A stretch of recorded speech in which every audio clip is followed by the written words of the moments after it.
Ladies and gentlemen, the regular session of the Sangguniang Panglungsod is about to commence. Everyone, please rise. As the elected city vice mayor and the presiding officer, this 19th regular session is now called to order. Roll call, please.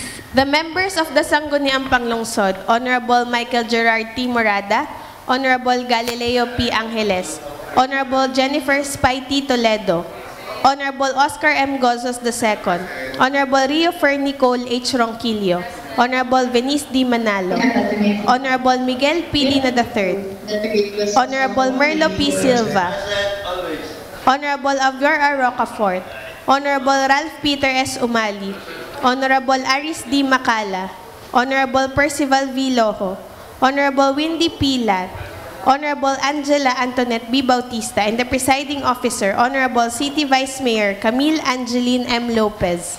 Do we have a quorum? We have a quorum. May I request the Honorable Junjun Gozos for the invocation and the singing of the national anthem. In the name of the Father, the Son, the Holy Spirit. Amen.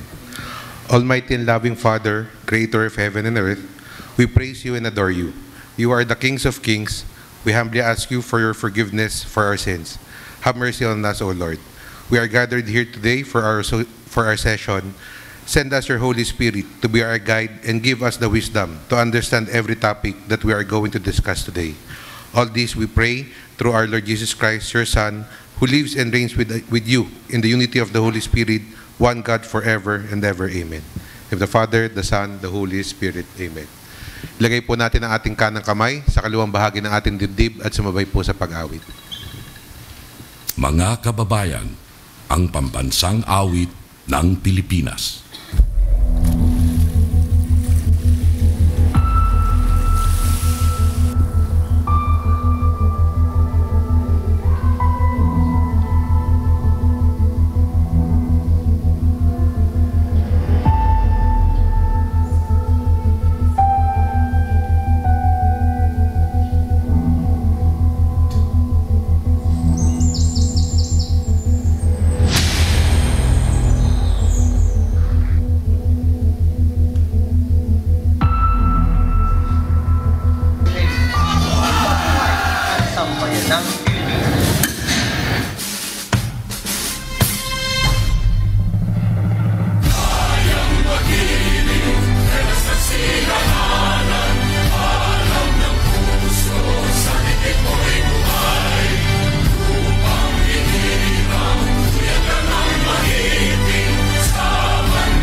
Morning, everyone. Privilege, Honorable Aris Macala, you are recognized. Hello. Good morning, Madam Presiding Officer. Sa lahat po ng aming mga bisita, magandang umaga po. Sa kapwa ako konsyal, magandang umaga. Madam Presiding Officer, last Friday ho, nasaksihan ho ng buong Tagalipa ang naganap na Santa Cruz dito sa kabayanan ng lungsod ng Lipa. At dito ho ay nakita kong nabuhay ho ang ating kultura sa pamamagitan ni Mayor Eric Africa na mapasaya pa ang taong bayan dito sa lungsod ng Lipa sa pagpipresenta ng ating mga kandidata na galing-galing sa iba't ibang barangay. Nakakatuwa po at talagang damang-damang ang espiritu ng mayuhan dito sa lungsod ng Lipa. After that po nung sa galang yon, siyempre ho, may konting presentasyon sa plaza na pinangungunahan ng nag-perform ho yung CCP, yung talagang world-class performer na mga taga-Cultural Center of the Philippines. At dito sa ipiniresenta nila, nagbalik tanaw sa aking kabataan yung aking mga ginagawa nung ako huy elementary. Yun hong mga arnis dancing, tinikling, yung anong tawag doon sa pinupukpok ang maglalatik, ay nakakatuwa ho at naalala ko siguro, lalo na ho ng di ko si Almerlo Silva, nang itikitang-kita nung siya ay elementary, na nasaksihan ito. Ang nakakalungkot lang ho sa akin, Madam Presiding Officer, noon ho na lumilipas ang panahon, parang almost isang dekada nang hindi ko na ho ito nakikita. Natatakot ho ako at nawawala na ho itong ating kinagisnang napakagandang kultura. Kasi ho, nung panahon yon, ako ho nakasayaw pa nung tinikling. Magaling ho ako sa tinikling. Kaya puro pa sa ang aking paa dito kakaipit. Ayun ho, ay sana naman ho, ay mabigyan ito uli ng pansin at na sana mawala. Kasi nakakatakot yung unti-unti na nawawala. Sana ho ito mabigyan ng pansin ng chairman kung sino mga hawak ng kung saan mapaparepair ang privilege speech nito. Please, Madam Presiding Officer, please refer to proper committee. Culture. Para mabuhay. Matter brought up is referred to Thank you. the Committee on Culture and Arts. Privilege. Honorable A.A. Bautista, you are recognized. Good morning po, Madam Presiding Officer and lahat po ng mga kasamahan natin dito today. Vice ngayon po, alam naman po ng lahat na may bago po tayong Olympic-size swimming pool sa atin pong City Park.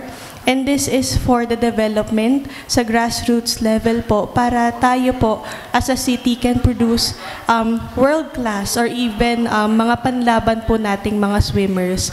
Ngayon po, lumapit po sa akin ito pong association ng swimming teams dito po sa lungsod ng Lipa. And they are asking po na mapagbigyan po sila that yung pool po natin is magamit po ng kanila pong teams and mabigyan po sila ng access to the usage of swimming pool. Ngayon naman po, after po ng concern nila, pina-check ko din po if there is an existing ordinance on the use of the pool. Meron po tayong nakita, pero ito po is relative to dun po sa dating pool. So, Madam Presiding Officer, request po sana ma-refer ito sa respective committee para po mapag-aralan if the existing ordinance will still be yun pa rin po ba yung gagamitin or do we have to conduct or produce another ordinance para po sa paggamit nitong bagong pool po natin. All right. Matter brought up is referred to the Committee on Youth and Sports. Honorable Silva, yes, you are Regarding the recognized. privilege speech rendered by Honorable AA, tayo ho dito ay may tax ordinance number 4 regarding the ordinance imposing fees for the use of various government facilities like Lipa City Community Park, Dance Studio, Lipa City Community Park, Amphitheater, Lipa City Convention Center, Lasca, Lipa City Youth Sports Center, Cultural Center of Lipa. But it happened that it is not in the ordinance the use of the swimming pool or what do you call that? Siguro, Madam Chair, at ano pa siguro na meron ang Lipa City Community Park na pwede ho natin na mag-impose tayo ng payment. Siguro pwede rin ho nating isama at tingnan din ho natin kung ano pa yon. At sa akin yung tingin, Madam Chair, with regards to our young athletes, lalo na mga swimmer, siguro pwede rin nating ilagay sa ordinansa na ito hong recognized organization ng mga swimmer sa Lipa, which recognized ng city government, ay pwede na ho, lalo na yung mga panlaban natin at piniprepare natin na panlaban, ay kung maaari ho, ay libre na ang paggamit ng swimming pool. For the reason, Madam Chair, yan naman yung ginawa, hindi ho para sa, hindi ginawa na pundo ito ng bayan. So siguro, at ito yung ginawa rin ho, ng purpose, itong ating magagaling na athlete, ay maihanda sa mga darating ng mga competition. So I'm requesting the the chairman who will handle this matters na mapag-aralin din dapat free na ang mga swimmer natin ho dyan, Madam Chair. Nirepete ko rin po. Okay, Honorable Macala, you are recognized. At sa sinasang-ayunan ko po yung sinabi ng kagalang-galang Marlusol, ba? At in addition to that, alam niyo, Madam Presiding Officer, when I was high school, ako din ho'y napasama sa event ng swimming. Gold medalist ako sa Quezon, that's just during 1978, doon sa palarong pambansa. Kasi ang Quezon yung Quezon na Provincial High School, may sarili hong sport arena ho mga yon na kumpleto ho. Doon ho kami na-train. At nagbigay ho kami ng karangalan. Kaya ho dito, tama yung sinasabi ni Consel Marlo Silva, na yun naman yung swimmer natin ay talagang dapat din nating alagaan at para makadagdag ng ikakikilala pa ng Lipa, sa lungsod ng Lipa, na sa larangan ng swimming ay marami rin pala tayong pambato. Kaya napakaganda mabigyan ito ng pansin ng ating hahawak who will handle this committee hearing. Ito ata yung sport na si A.A. Bautista. At Chairman? Yes, po. Yes. Are you listening? Yes, po. Yeah. Okay. Yan. Please, gusto ko lang umattend dito. At ako'y marami rin hong technique na ituturo dito sa mga swimmer na sasali. At marami ho tayong kaibigan diyan at talaga naman na. Kasi noong last time, kung natatandaan mo, noong tayo nandun ni na Ryan Christian, di ba napaunlakan natin yung ibang mga bata na mag-contest. Ay nakita ko ang gagaling, ang laki ng potensyal na makakuha ng mga medalyang ibibigay sa lungsod ng Lipa. Yun lang ho ang aking comment, Madam Presiding Officer. Alright, thank you po. Okay na. Alright, thank you. Any other privilege? Honorable Rocafort, you are recognized.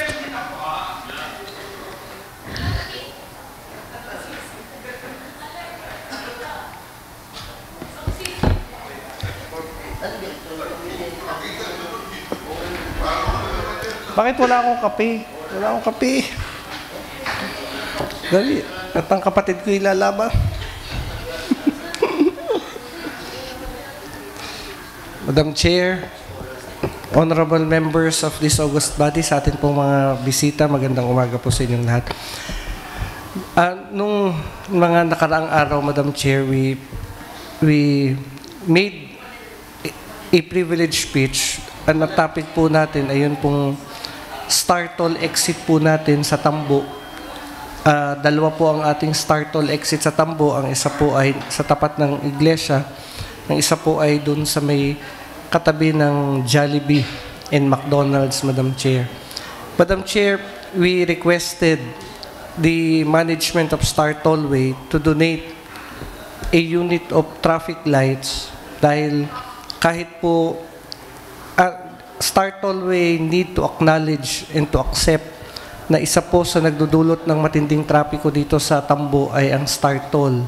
Bagamat malaki po na itutulong nito because they open the gateway and the access doon po sa mga gustong pumunta sa Lipa. And it helps in our economic development. But also, the problem of traffic continues in that particular area. The management of Star Toll promised to donate a traffic light doon po sa area. They made the promise in the committee hearing that they will donate. But again, Madam Chair, we cannot impose because it's only a donation and we are requesting. And they are a private company operating legally dito po sa Lipa. So, Madam Chair, hanggang yung pong donation na ipinangako nila ay wala pa. So siguro po, Madam Chair, let us prohibit let us impose a policy dito po sa Star Toll that left turn goes left and right goes right, Madam Chair, para wala pong mangyaring intersection dito sa area na to. Now, the burden of arranging the traffic in the area would be on the part of Star Tollway, not on our part. Kailangan magkaroon po sila sa loob ng kanilang property ng area para makakilo ang mga sasakyan na kinikater po nila. Palagay ko, kung ipagbabawal po natin kung sila po ay mag-e-exit ng Tambo, dapat sila po lahat ay papuntang Batangas City, sa may iglesia. At kung sila po ang mag-e-exit dito sa isa pang exit ng Tambo sa may Jollibee, lahat sila ay papuntang Lipa. Kung mawawalan po dito ng salasalabit na sasakyan dahil wala rin po tayong stoplight at wala rin po nagko-control dito, hindi po kayang ma-manage ng ating mga TMD sa dami ng sasakyang lumalabas dito, malaking tulong po ito na kabawasan sa mga traffic na mangyayari dito sa area na ito. Dahil kung mapapansin po ninyo, Madam Chair, paglampas po nila ng Tambo, doon sa exit ng Star Toll, luwag na.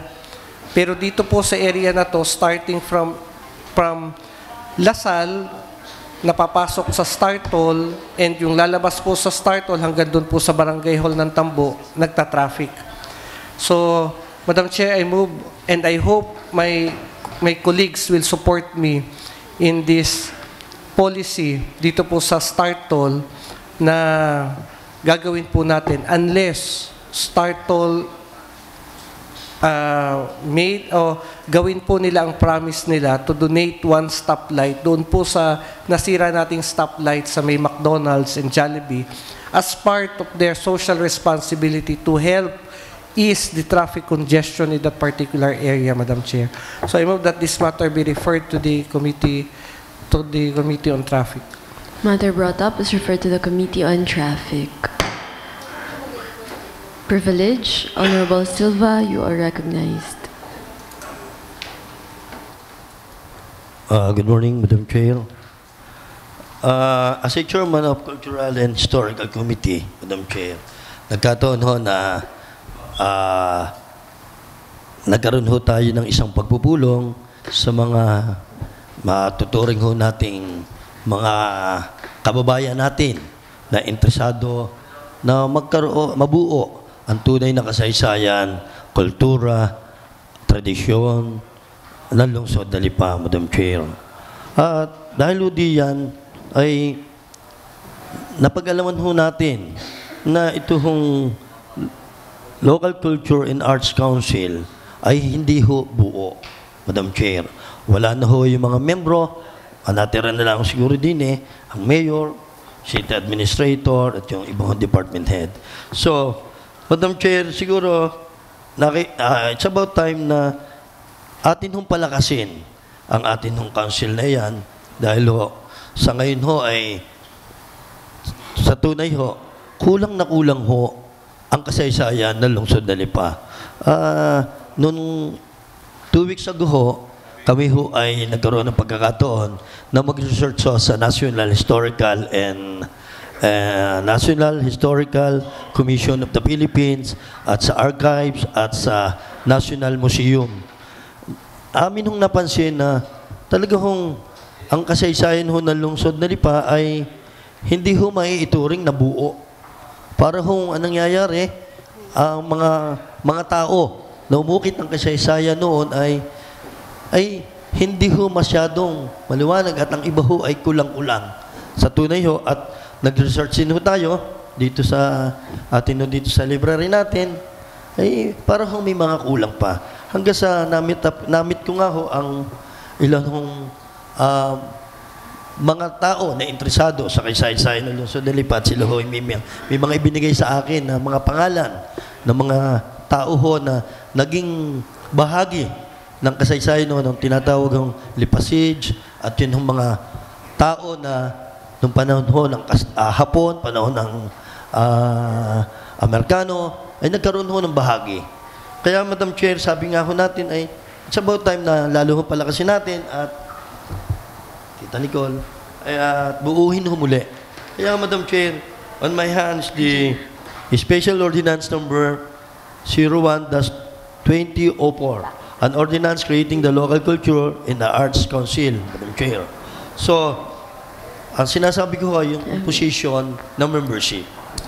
On this particular ordinance, the honorary chairman, the city mayor, vice chairman, city administrator, cultural office, vice chairman, cultural officer, advisory, chairman ng Sangguniang Committee on Cultural, representative from Department of Education, representative from CPDO, Youth Development Officer of the Community Affairs Office, Local Budget Officer, representative from Lipa City Tourism Council, representative from Youth Sector, 3 representatives from private sector, 3 representatives from business group, 1 representative for existing culture and its organization, 1 representative for its indigenous peoples and cultural minorities, Madam Chair.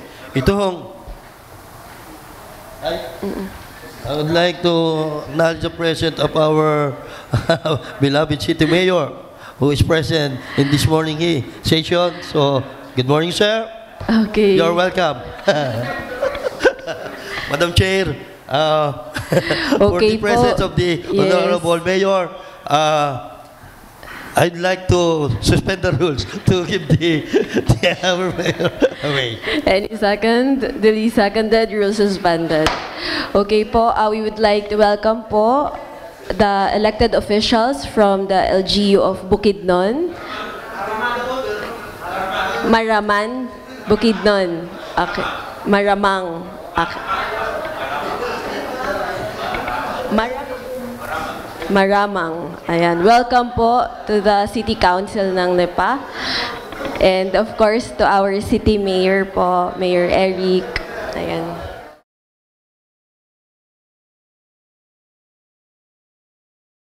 Session resumes. Going back to your privilege po. Please go ahead, Honorable Silva. Privilege speech regarding the ordinance number 01-2004. Nasa nangaga ako. At yun nga ho, Madam Chair, katulad ho ng representative from indigenous people, wala naman ho tayo niyan. So, Madam Chair, it's about time to amend this ordinance by adding members of this cultural and this Committee on Culture and Arts, Madam Chair. Dahil madami hong plano itong ating mga kababayang ito at sa akin yung tingin, it's about time na dagdagan ho natin ang membership. Katulad ho ng dito sa ordinansa, wala po ang chairman ng Sangguniang Panglungsod on Committee on Appropriation, Committee on Youth, and Committee on Barangay Affairs. Ay sa akin ang tingin ay kailangan po ito na maging isa sa membership o maging membro ng nasabi hong council, Madam Chair. Ganun din ho, kinakailangan din ho natin ang representative from the 7th form of arts. Alam ho ni Tita Nicole na kung saan ho ay composition of music, dance, theater, visual, literature, media arts, and architect. Na kung saan ho para mabuo ho ang isang council dito sa lungsod ng Lipa. So, Madam Chair, at ito rin ho ay para sa kalaman ng lahat, ito rin ho ay buhat ho sa DILG, Memorandum Circular Number 2002-81, title Creation of Local Culture and Arts Council, na kung saan nga ho ay dito ho namin kinuha ang ibang membership ng nasabi hong council, Madam Chair. So, please refer to the proper committee for proper action, Madam Chair. I-adjourn ko na. Matter brought up is referred to the Committee on Culture and Arts. For this matter, Madam Chair, ito ay very urgent dahil sa ito ang ating mga kasama ho dito ay may pinaplano po para sa darating hong Foundation Day ng Lipa. At ito rin ho ay kinakailangan din ho sa madaling panahon maimit natin ho ito sa atin hong konseho at sa atin hong mayor para sa iba pang mga suporta. May plano, madami. Para po sa para po sa pagpipresent nila sa darating hong Foundation Day ng Lipa ay hindi ho makakilos at wala hong personalidad, kaya it's about time. Madam Chair, so in this matter, Madam Chair, I move that this matter be considered as urgent with the Any second for urgency? Seconded by Honorables Ronquillo Manalo. Discussion. Objection. Hearing none, the motion is hereby approved for urgency. So, Madam Chair, I move that we amend the Special Ordinance Number 01-2004, an ordinance creating the Local Culture and Arts Council by adding members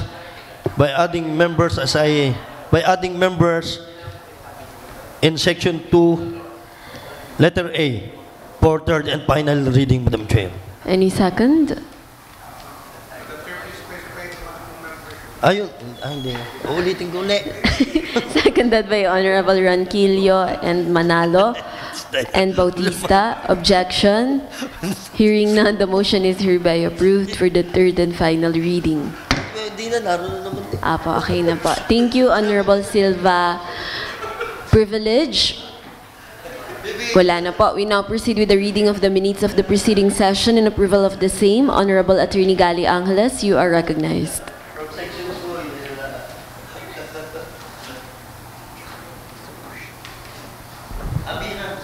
Thank you, Madam Chair. I respectfully move to dispense with the reading of the minutes of the May 22, 2024 regular session and the approval of the same. Any second? Seconded by Honorable Silva Manalo Umali. Discussion? Objection? Hearing none, the motion is hereby approved. Thank you, Madam Chair. Proposed ordinances and resolutions for second reading. Honorable Junjun Gossos, you are recognized. Madam Chair, I would like to request that we dispense the reading of Committee Report on Housing 2024-017 and the same be approved for second reading. Seconded by Honorable Silva. Discussion? Objection? Hearing none, the motion is hereby approved for the second reading. Thank you, Madam Thank you. Chair. Honorable Avio Rocafort, you are recognized.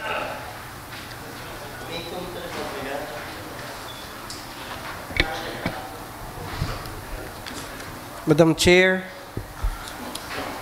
I move that we dispense reading of Committee Report on Social Services 2024-002, the letter of the City Mayor, Eric Africa, addressed to the honorable members of the Sangguniang Panlunsod through Vice Mayor Camille Angeline Lopez for a resolution granting authority to the City Mayor to enter into MOA with UB Lipa Campus for specialized service to Bahay Aruga on the areas of social work, education, and psychology. Madam Chair, I would like to reiterate the part of the... Nasaan yung committee report? I would like to reiterate the part of the findings of the committee, aside from the recommendation that we approve the MOA between the city government and UB Lipa. Madam Chair, part of the findings is that given that Bahay Aruga clients are all minors,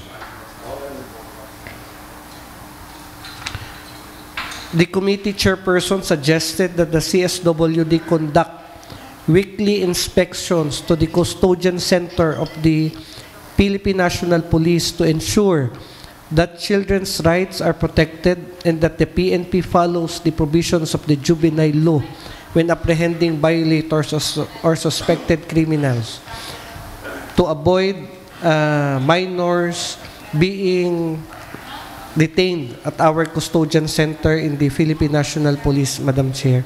So, dalawa po ang aking magiging resolution aside from this. So, Madam Chair, I move that we adopt the committee report of the Committee on Social Services. Any second? Seconded by Honorable Silva, Makala, Manalo, Umali. Discussion? Objection? Hearing none, the motion is hereby approved for the second reading. Business for the day? No, Madam Chair, oral report. Okay. I have an oral emergency Okay now. po, you are recognized, Honorable Silva.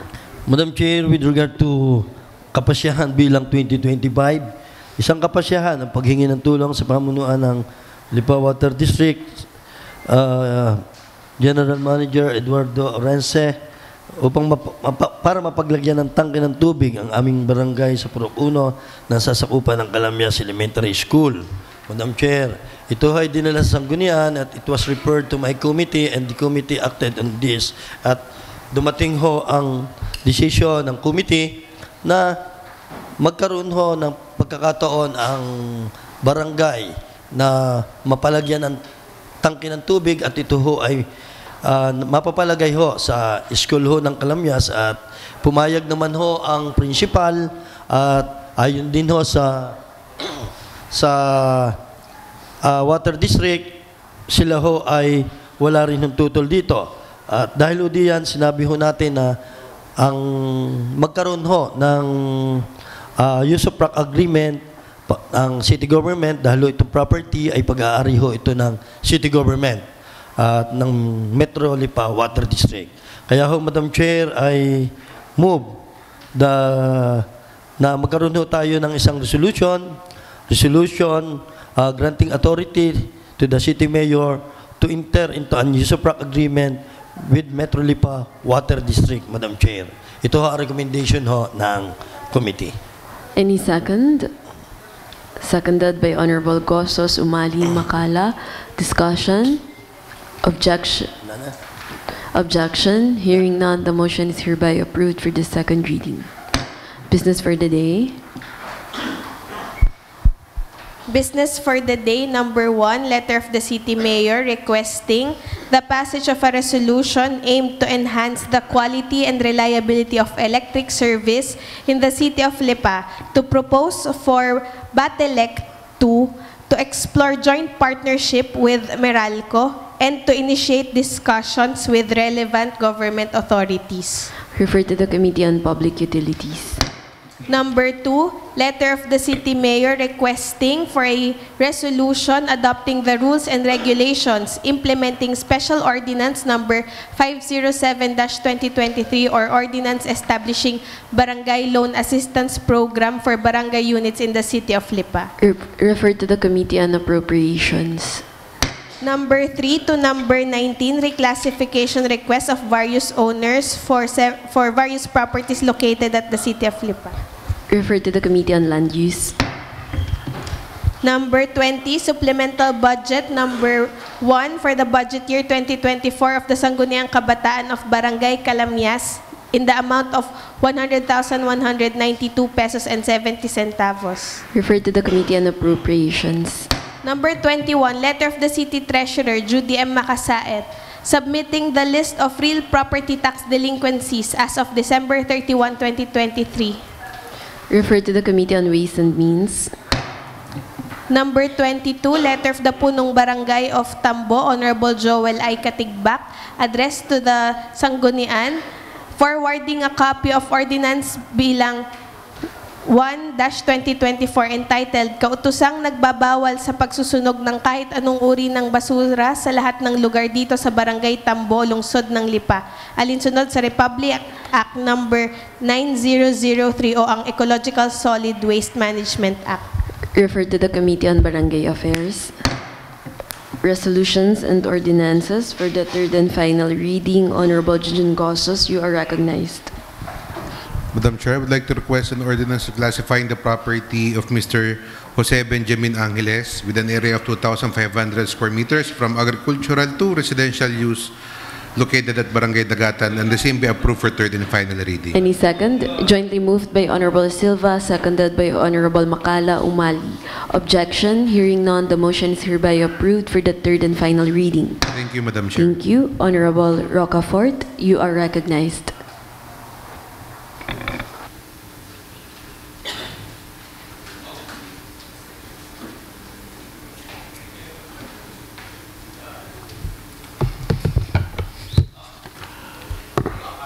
Madam Chair, I move that we pass a resolution authorizing the local chief executive, Eric Africa, to enter into a MOA with the University of Batangas Lipa Campus for specialized service to Bahay Aruga on the areas of social work, education, and psychology, the same be considered as approved for third and final reading and exempt from the reading principle. Any second? Seconded by Honorable Silva, Umali, Makala. Objection. And Manalo. Objection. Hearing none, the motion is hereby approved for the third and final reading. Second, Madam Chair, I move that we pass a resolution directing the CSWD, Lipa, to conduct and make reports on Bahay Arugas Playa,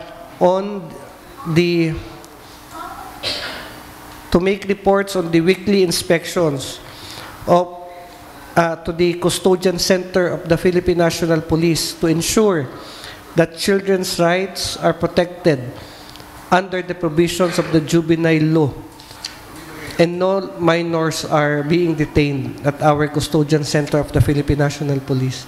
The same be considered as approved for third and final reading and exempt from the three-reading principle. Any jointly moved by Honorable Silva, seconded by Honorable Umali, Makala. Objection. Hearing none, the motion is hereby approved for the third and final reading. Honorable Silva, you are recognized. Madam Chair, with regard to the request of the Barangay Calamyas, Madam Chair, I move for the passage of a resolution granting authority to the City Mayor Eric Aprica to enter into an USUPRAC agreement with Lipa Metro Lipa Water District for the sole purpose of constructing a water tank on the 150 square meter portion of the property of Calamyas Elementary School for third and final reading. Seconded by Honorable Umali, Makala, Toledo, Rocafort. Objection. Hearing none, the motion is hereby approved for the third and final reading. Other matters, Honorable Gossos, you are recognized. Madam Chair, motion for urgency po with regards to item number 4 and item number 10 in the business for the day. Item number 4, request for reclassification from agricultural residential to commercial use of Mrs. Divina Sabilio with an area of 169 square meters located po at Barangay Mabini. And item number 10 is reclassification request from residential to commercial use of Charmaine Pagal with an area of 276 square meters located po at Barangay Tambo. Motion for urgency, Madam Chair. Duly seconded. Discussion, objection, question. Honorable Rocafort, you are recognized. Tanong lang kasi ang laki ho ng property. 10. Madam Chair, itatanong ko lang po kung anong gagawin dito sa property dahil commercial. Madam Chair, building po. Parentahan building. Gawa po, Madam Chair, tayo po'y nagko-conduct, ongoing po ang ating conduct of hearing. And I would like to inform the body, especially attorney, kasi kasama na po sa kinoconduct naming hearing, yung comprehensive traffic code ng City of Lipa. Andun, attorney, yung inyong e-bike na. Naka-included na dun sa comprehensive traffic code natin. Pero, Madam Chair, isa po sa mga pinag-uusapan namin doon ay yung mga establishments po kasi na existing na walang parking dahil po doon sa ating ordinance pagdating sa clamping. So may mga establishments po kasing umaapila, lalo na po yung mga nasa highway na apektado ng ating pong clamping ordinance. So ito po ay establishments, kaya po tatanungin po natin lahat ng magpapareclassify dito, lalo na kung ang kanila pong property ay nasa highway. Ito po ba'y nasa highway? Wala. Wala Hindi ko po natanong, Madam Chair. Pero, Madam Chair, rest assured naman po, every time po tayo na nagko-committee hearing regarding po sa land use, inire-remind po natin yung mga magtatayo po ng commercial building na kailangan po nila mag-provide ng parking space for their building. Kasi po meron din po tayong ordinansa na po dito sa Lipa na kailangan po nila mag-provide ng parking space kasi po kung wala po silang parking space sa ulit pong itatayong bagong building ay hindi po maaprubahan yung kanilang building permit sa engineering's office.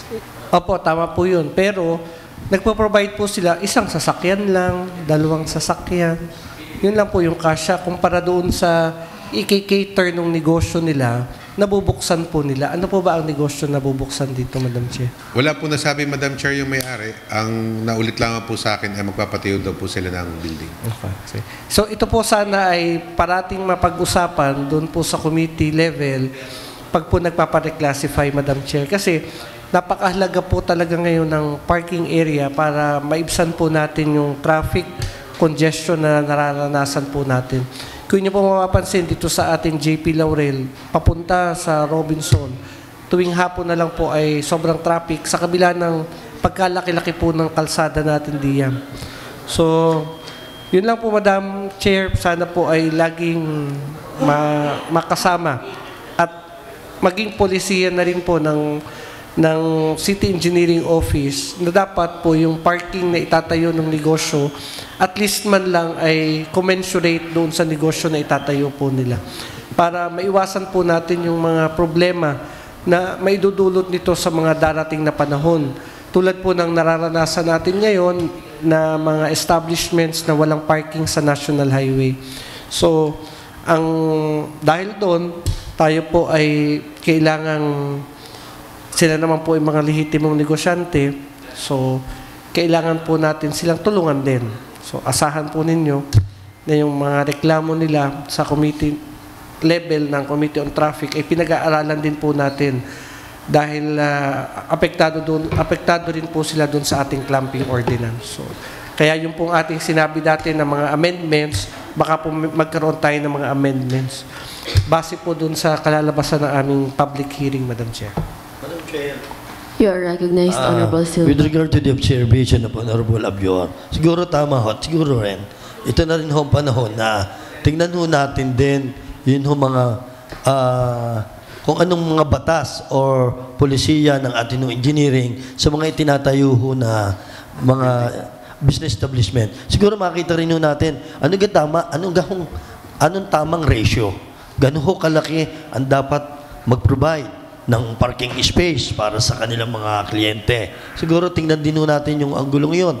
Dahil, Madam Chair, totoo sinasabi ni Giselle Abior, may mga business establishment na wala namang pinoprovide na parking space. Siguro makita ho natin yun, Madam Chair.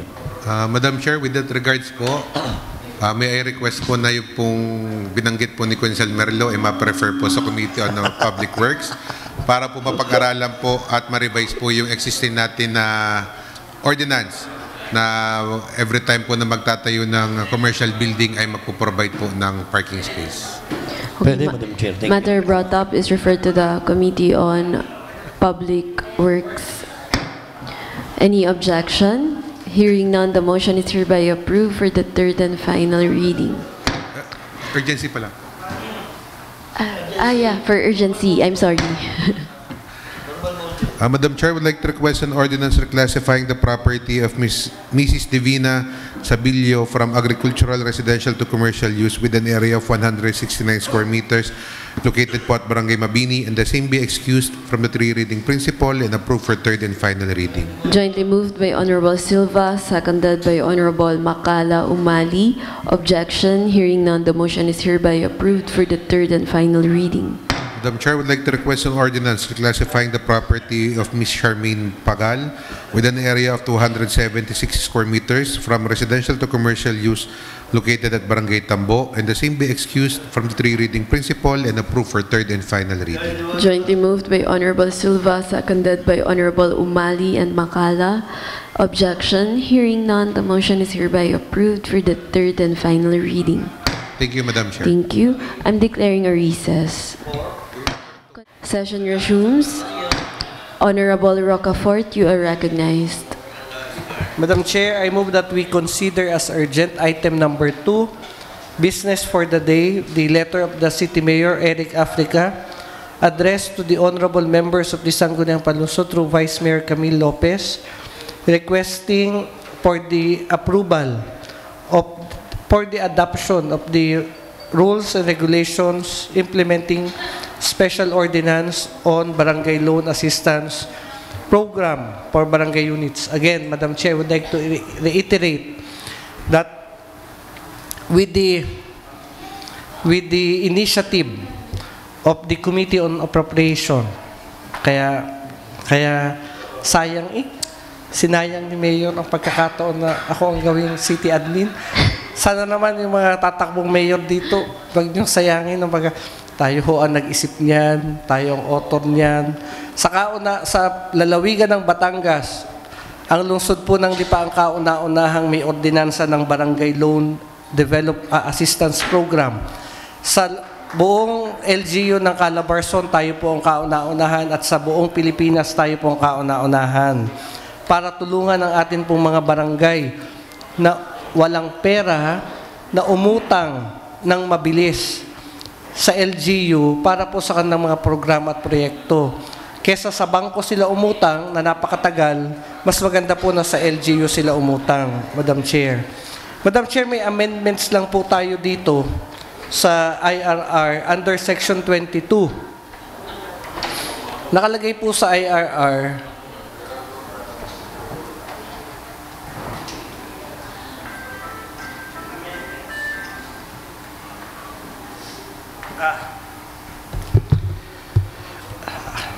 aprobahan na ho natin, kaya lang may amendments tayo, Madam Chair.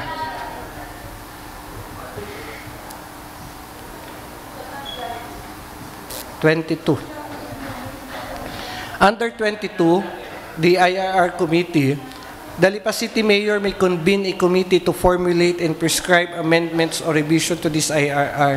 Madam Chair, I would like to add a provision in this, subject to review and approval of the Sangguniang Panglungsod, and another item or another provision, no amendments of the IRR is valid without the approval of the Sangguniang Panglungsod. And another provision, Madam Chair, it shall be mandatory on the part of the barangay to allocate funds for the payment of loan. Kasi wala po nakalagay dito, Madam Chair, na mandatory appropriation on the part of the barangay. Ang nakalagay po dito sa IRR, under Section 19 on the acceleration clause, any default or overdue account of the barangay or borrower equivalent to 3 consecutive monthly dues or 6 cumulative monthly dues per annum shall require the barangay or borrower to pay the full outstanding obligation. Ang tanong po natin sa gumawa ng IRR, bakit kailangan pa po itong mangyari? Kung before the approval of the barangay budget, the city budget officer reviews the budget of the barangay and the city accountant. Kung ilalagay na po natin doon sa annual budget ng barangay, yung mandatory payment of obligation, hindi na po magkakautang o hindi na po tayo magkakaproblema na hindi mababayaran ng barangay yung loan nila because it's part of their the barangay annual budget, Madam Chair. So I cannot see the reason why we need to put Section 19 dito po sa provision ng IRR. Pero for purposes of, because we do not conduct a hearing, wala naman po tayong hearing, so let us retain the provision of Section 19, but let us add additional provision para hindi na po tayo magka-problema sa Section 19, dun sa acceleration clause, and dun sa Section 20 na foreclosure, hindi na po tayo humantong diyan. Ilagay na po natin na it shall be mandatory on the part of the barangay to allocate funds for the payment of their loans annually, depending on the duration of the payment of loans dito po sa LGU. Kung 5 taon, 5 years, kailangan po naka-reflect na sa barangay budget, yun pong payment of loans, Madam Chair. So I move that we adopt the resolution with amendments, Madam Chair. Any second? Seconded by Honorable Toledo. Ang nag-aantay pong barangay ay barangay Talisay. Kasi approve na po, may funds na po tayo sa kanila, kaya po minadali natin yung IRR. Kaya po, sino magse-second para seconded sa barangay by Talisay? Honorable Toledo, Gozos, Manalo, Bahala kayo. Sabi ko kay Kapitan, hindi bumoto. Macala, Umali, Ronquillo, Lat, Angeles, Bautista, and jointly moved also by Honorable Silva. Discussion, objection, hearing none, the motion is hereby approved. With amendment, Madam Chair. Yes, with amendments. Any other matters? Honorable Toledo, you are recognized.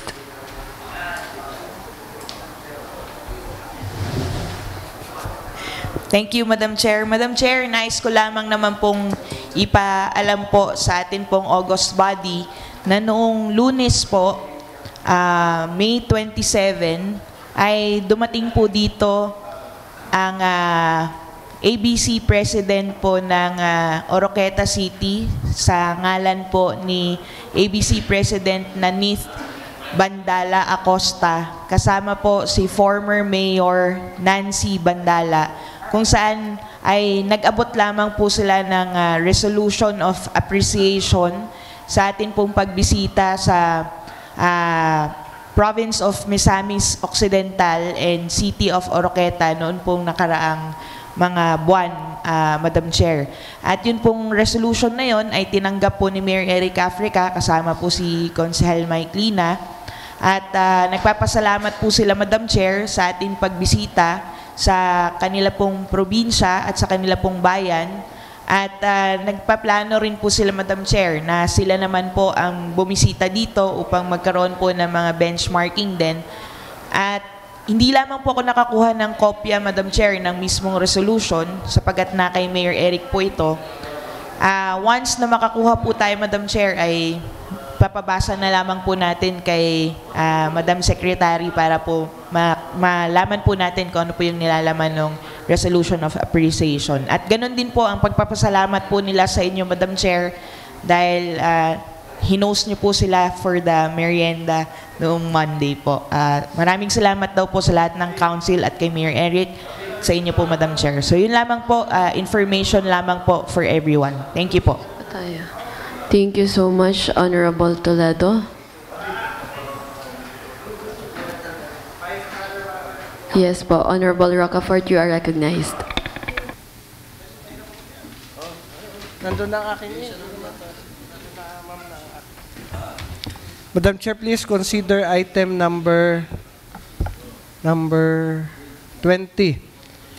Business for the day as urgent. The supplemental budget of the Sangguniang Kabataan of Barangay Calamyas. Seconded by Honorable Silva Macala. Discussion, objection, hearing none, the motion is hereby approved for urgency. Madam Chair, I move that we pass a resolution approving the supplemental budget of the Sangguniang Kabataan of Calamyas amounting to 100,192.70. The same be considered as approved for third and final reading. Jointly moved by Honorable Silva, Bautista, Toledo, Macala, seconded by Honorable Umali. Objection, hearing none, the motion is hereby approved for the third and final reading. Madam Chair, I have here a revised ordinance of Barangay Munting Pulo regarding Barangay Kautusan Bilang 3, 2024, kautosang pambarangay na nagbabawal sa maling pagparada ng mga sasakyan sa kabaan ng Barangay Munting Pulo at Circumferential Road na nasasakop ng Purok 1B, Purok 2, Purok 3 at Purok 4 na nakakasikip, nakakaabala sa paglabas at pagpasok ng mga sasakyan sa nasabing lugar, pagpapataw ng kaukulang parusa at iba pa. Madam Chair, nirevise po nila yung kanilang barangay ordinance base po sa suhestyon ng Sangguniang Panglungsod Committee on Traffic na amyendahan yun pong pagpapataw ng penalty dito po sa mga lalabag ng ating ordinansa. Dito ng kanilang ordinansa. Section 7, Madam Chair, ang unang paglabag ay patatawag ng barangay. Ikalawang paglabag ay magmumulta ng halagang 200 at ikatlong paglabag ay magmumulta ng hindi bababa sa 500. Madam Chair, sa akin pong palagay, ito po ay ma-refer ulit sa Committee on Traffic at Barangay Affairs, pwede pong hindi na natin ilagay yung ikalawa at ikatlong paglabag. Sapagkat naglagay po sila rito na magkakaroon ng Memorandum of Agreement sa pagitan ng Barangay Muntingpulo at LGU ng Lipa patungkol sa paggamit ng citation ticket ng SIPOS. So, dahil doon, hindi na po natin ikailangan ang 200 at 500. Ang i-issuean ho ng ticket ng Barangay Muntingpulo ay magbabayad base sa penalty ng atin pong city ordinance. So, hindi na rin po natin siguro kailangan ilagay dito na ang mapapatunayan na ang hindi magbabayad ay hindi bibigyan ng clearance ng barangay dahil bawal po yun. Ang ordinansa ay maaaring hindi ipatupad sa mga okasyon. So pwede pong hindi na natin ilagay yon, Madam Chair. Dahil pag hindi ho nagbayad sila, automatic, pag po nagpa-renew sila ng rehistro ng sasakyan o ng lisensya nila, naka-hold po yan sa LTO dahil tayo po sa city government, pag hindi nagbabayad, tina-turn over po natin sa LTO. So, yun lang po ang pwedeng baguhin natin sa ordinansa, pero okay na po yung ordinansa. At maggagawa po tayo ng trust fund, Madam Chair, na kung saan lahat ng collection, kung sino pa hong barangay ang gustong mag-ticket sa lugar nila, lahat po ng makukolekta ay sa barangay po ng barangay na nanghuli pupunta yung budget, yung pera na ibinayad. Hindi po sa City Government of Lipa. So, Madam Chair, I move that the ordinance of Barangay Muntingpulo again be referred to the Committee on Traffic and Committee on Barangay Affairs. Matter brought up is jointly referred to the Committee on Traffic and Barangay Affairs. Lead committee will be the Committee on Traffic. And Madam Chair, my second topic with regards to this ordinance, a creation of the trust fund para po sa mga barangay violation ng traffic. Magbabayad sila sa city government pero ang pera ay doon po sa barangay na nag-issue ng citation ticket. A creation of a trust fund for that, Madam Chair, be referred to the Committee on Appropriation. Matter brought up is referred to the Committee on Appropriations. Other matters? Wala na po. May announcement lang po tayo for next week.